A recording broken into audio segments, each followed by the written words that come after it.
Welcome back into the Sporting News studio. I'm Stephen Levine, Tom Vandervoort on the end, and we are joined by Matt Crossman, Sporting News writer. And Matt, you've been one of the principal authors on this multi-part series on the concussion crisis in the NFL. And it sort of is anchored by this survey that you guys sent out to former players. Start by just telling us about the survey. Well, you're right. We sent out a survey to about 1,000 former players, all of whom played at least 125 games from 1970 on and who are retired. So we didn't do active players, so you could have played right up till 2011 and gotten a survey. Okay, and your response rate was? Well, we got about 125 back, which I was frankly quite pleased with. Well, right away, it was the rawness of the answers, the candor. That, you hear about guys with, with sleep disorders, with depression. I mean, one guy wrote, I do have depression and thoughts of suicide sometimes. He, wrote that to us, and there's not a lot of former athletes who will say stuff like that on the record. So that, to me, spoke to how important of an issue this is and how serious it is, that how frank and how honest guys were in their discussions of it. And some guys said, hey, knowing what I know now, given the chance to do it all again, I might not. Yeah, that was one of the questions we had. Knowing what you know now, would you play in the NFL again?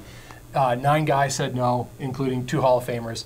And then probably 24 said, well, yeah, I would play again, but I wouldn't play as long. I wouldn't lead with my head. I wouldn't try to be such a tough guy about it. Now, granted, the overwhelming answer was absolutely yes. One guy wrote abso-freaking-lutely. One guy wrote not yes, hell yes. So, but 10% of your respondents said no, which is not an insignificant number. No, it's not, and I found that very surprising too. Can you sum up kind of what some of the symptoms are, what as a group these guys are kind of going through? Sure. Of the 125, 115 of them said they had at least one concussion.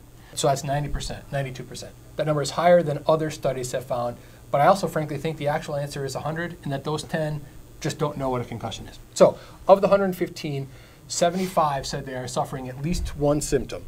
The biggest one by far is short-term memory loss, which was 56.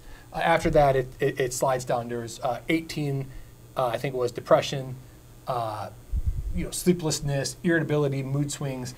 And if you can count fear as a symptom, then fear of the future, fear of future symptoms. Yeah, that was even more than that was more than all of the rest of them combined. So there's 85 who said they fear either that they're gonna lose their minds basically, or they've already started, and that's incredible. That's 68% of former NFL players that we talk to are afraid that they have either started to lose their minds or they're afraid that they're going to. That's incredible. In fact, one of the guys that responded, you talked to, and he said, if I get to that point where dementia has set in and I can't take care of myself, basically he said, please shoot me. Yeah, no, he didn't basically say that. He said, put a gun to my head and empty the clip. Like take Emmitt Smith, for example. We talked to Emmitt Smith. And he said he's not suffering any symptoms now, but he's certainly afraid that he's going to. And his quote was, where they are, that's where I'm going. And this is a guy without any symptoms. The presence of symptoms is not exactly equal to the presence of fear. That there are 19 guys who have no symptoms at all, who are still afraid. Just assuming that they're going to have problems. Well, and the other aspect of that I found was really interesting and hadn't considered before I read these stories is that fear reverberates into their families. Their wives, their children are fearful not only for them but for themselves. Yep. I talked to a couple of wives, and they certainly expressed that concern that the man they're with now is not the same man as that they married. Football players don't get credit for how smart they are. The ability to not only digest that playbook, but then to apply it out on the field, that takes a lot of mental acuity. And I talked to a number of guys who said, I used to be able to memorize a whole playbook, and I can't find my car keys. And that's really frightening to deal with. And then for a wife to deal with that is also difficult. But on top of that, I know irritability will sound like a weird symptom, but it is. These guys go off the handle over nothing. One player told me it could be as simple as somebody setting down a glass, and to him that sounds like a crash. So he'll start yelling at whoever just set down the glass. A lot of husbands don't know that's what's happening to them, so therefore neither does the wife. Well, wasn't there one guy, and I don't remember who it was, who said if he had that awareness, his first marriage may have survived? Yeah, that was Ricky Waters' wife is an attorney. Ricky Waters, the former running back. Right. She is an attorney who handles a lot of cases.